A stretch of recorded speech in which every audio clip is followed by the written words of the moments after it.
Takes no notice, big old lumpy as and all. He's a naughty-looking geezer. Starts to chant, I don't know what it is, it's power though, it's passion.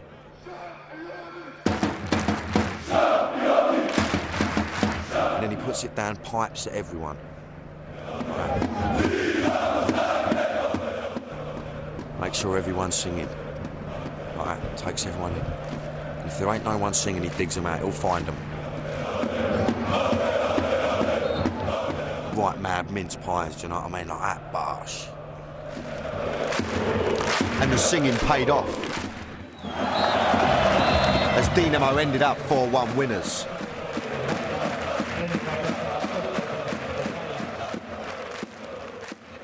The following morning I met up with Bogdan and we went back to the Maximir Stadium. For him, this place is much more than just a football ground. It's our second home, you know. Really, when I come to this stand, I forgot on everything which is happening in my life. So how often would you say, Bogdan, that there's trouble in Croatia, trouble with the Bad Blue Boys? Is it... In the 90s it was, it was normal thing. Like you eat every day something. Every weekend we had problems. Every away match we had a fight with the police, with the other supporters. Mostly police though, yeah? Yes, mostly police, because we had a war with the president of the Croatia and the whole government. We were enemy number one and the whole police were chasing us. So this was Croatia today. The Bad Blue Boys and the Torcida. Football firms fighting each other and the police, vying to be the #1 firm in the country. But the animosity here is nothing compared with the hatred that is felt for their neighbours in Serbia, because that is about more than just football. They used to share a country and then they went to war.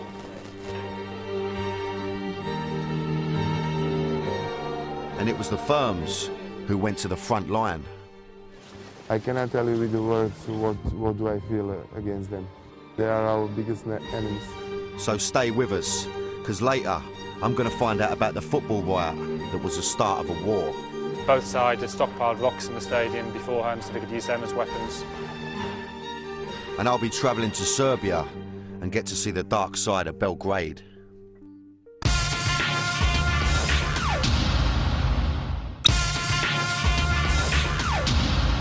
I was in Zagreb, Croatia, in a football ground which, although it may not look like much, witnessed an event in the history of football as significant as anything Wembley, the Nou Camp or the Maracanã has ever seen. In May 1990, the former Yugoslavia was on the brink of civil war. Nationalism within the two largest republics, Croatia and Serbia, was at an all-time high. As this political powder keg was about to explode, one of the biggest club matches of the Yugoslav football season took place between Dinamo Zagreb and Red Star Belgrade. Hooliganism generally had been rising through the late 70s and 80s, as it had across Europe. But in Yugoslavia it had a nationalist element. Red Star were very much Serb nationalists. Dinamo Zagreb were the hardcore of the Croatian nationalists. The Red Star fans went up there with acid to burn down security fences. Both sides had stockpiled rocks in the stadium beforehand so they could use them as weapons. It was pre-arranged. Everybody knew it was going to go off. And go off it did, as the Croats and the Serbs fought out a ferocious battle in an explosion of pent-up nationalism and hatred. This was not just Dinamo v Red Star, the Bad Blue Boys v Delia. This was Croatia v Serbia. Football photographer Toma Mihailovic has covered the game for over 50 years, and he was there that day. Atmosphere was like we know that something is not good, but nobody was surprised because we were expecting sometimes to blow up.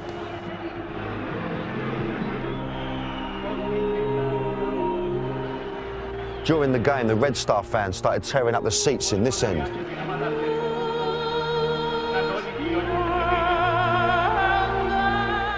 The Bad Blue Boys of Zagreb, who were in this end here, tried to break down the fences to get to the Red Star.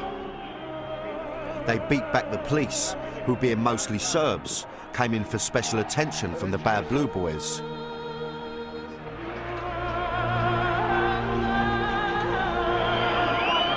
And it wasn't only fans who got involved. When a policeman attacked a Dynamo fan line on the ground, Dynamo's Croatian captain, Boban, decided to exact revenge.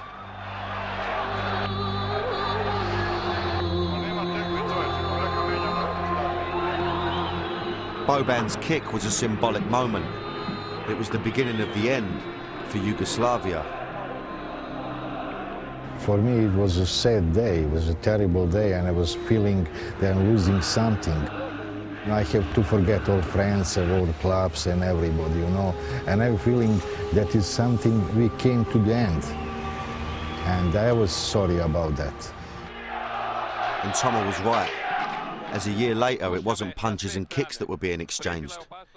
It was gunfire and grenades, as Croatia and Serbia went to war. And the hooligans swapped their firms for their armies and signed up. The civil war raged for 4 years, with more than 15,000 people killed. And by the end, Croatia and Serbia were two separate countries. It was one of the most incredible stories I'd ever heard. Football hooliganism as a political event, one of the biggest moments in the history of two nations, the start of a war which is still fresh in the mind. We hate them. I cannot tell you with the words what do I feel against them. You have in England firms and clubs who hate each other, but I really don't think so that you have such example. And there's certainly nothing in England like the memorial for the members of the firm that died fighting for Croatia. A memorial that shows the riot, which they believe was the real start of the war. This is a statue for our brave lads who have been killed in the war for our freedom, for freedom of our country. This is everything for us. This is like a church, you know. Every time we pass here, we make a little prayer for our guys. It's a very, very, very emotional part of the stadium for us. It's very powerful. Yes. The Bad Blue Boys weren't the only ones to die for their country. This is a memorial in Split, dedicated to the members of the Torcida, who made the ultimate sacrifice for Croatia. There were two sides to every story, and it was time to hear the other one. I was off to Serbia. So I've been to Celtic Rangers. I've heard about Liverpool, Man United. You know, I know about the West Ham Millwall rivalries, you know, but that's nothing compared to this. You know, we're talking about, you know, these guys went to war with each other. You know, we're not talking about a tear up in the street for 2 minutes.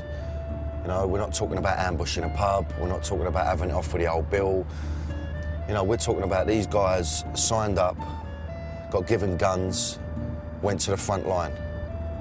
You know? It's like England going to war with Scotland, like proper war. You know, it's really, really hard to get your nut round it. I was travelling on a road which in the days of Yugoslavia was called the Road of Brotherhood and Unity. But at the time of the Civil War,